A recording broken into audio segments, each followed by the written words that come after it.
Gay conversion therapy is in the news again today, and the reason why is because one person who really believed in gay conversion therapy and preached about it is completely apologetic about the fact that he did so in the past. This guy is James Polk. He's an ex-gay leader. In fact, he used to work for Exodus International, and now he's coming out and saying, yeah, it was complete and utter BS, and I feel horrible for the number of lives I ruined as I was,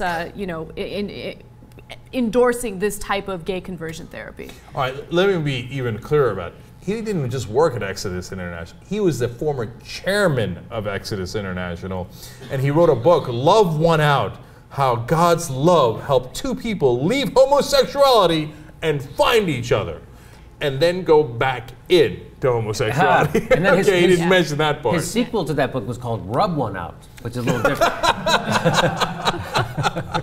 So now he said he was. Everybody knew that he had started out gay. Okay, and his wife was a former lesbian. They got married. Obviously, never had sex. I don't know. But and now he's back out as gay. Like, oops, sorry about all that stuff where I tried to fix everybody, fix them, and turn them straight. I was just lying.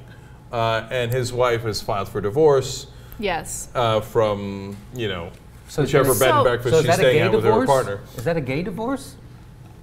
Is that are the conservatives going to allow it? I don't know. I don't know. Ironic. So he did release a statement. He says the following: I no longer support the ex-gay movement or efforts to attempt to change individuals, especially teens who already feel insecure and alienated. I feel great sorrow over the pain that has been caused when my words were misconstrued. He also says, I have worked at giving generously to the gay community in Portland, where I work and live. I am working hard to be authentic and genuine in all my relationships. Yeah. So look, it's great that he came out and said, I'm sorry, my bad, and my mistake. But at the same time, there's so many people who are in that movement now, and they're all gay. Okay, they're not ex-gay. They're gay, okay? You can't ex-gay. It's like, here's an easy way to think about it. What are you talking about? Well, that's a whole different okay. reparative therapy. But Yes.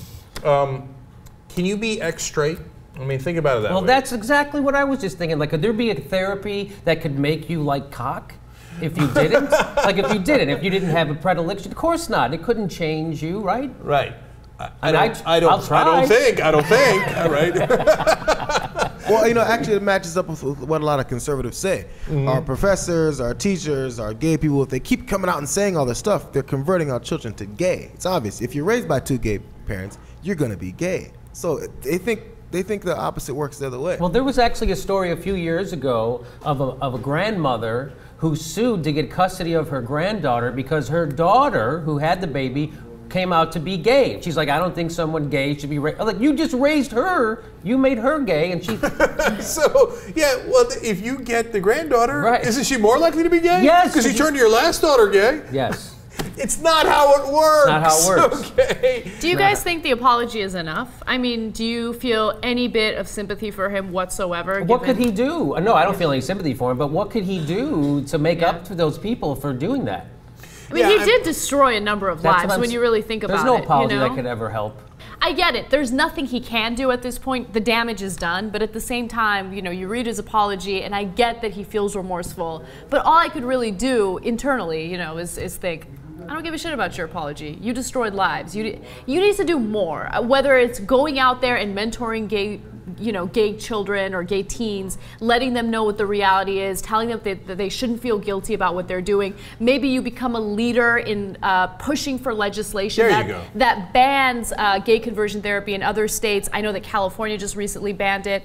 That's real change that we can believe in. But in this case, you're just apologizing. I don't care about your apology. So that's a really interesting point, Anna. So, and the reason, if you've never heard about conversion therapy, it messes with your mind in a big, big way. It tells you everything that you're feeling as a person is wrong, your identity is wrong, and that if you just concentrate enough and you work hard enough, you could be straight, you could be somebody else.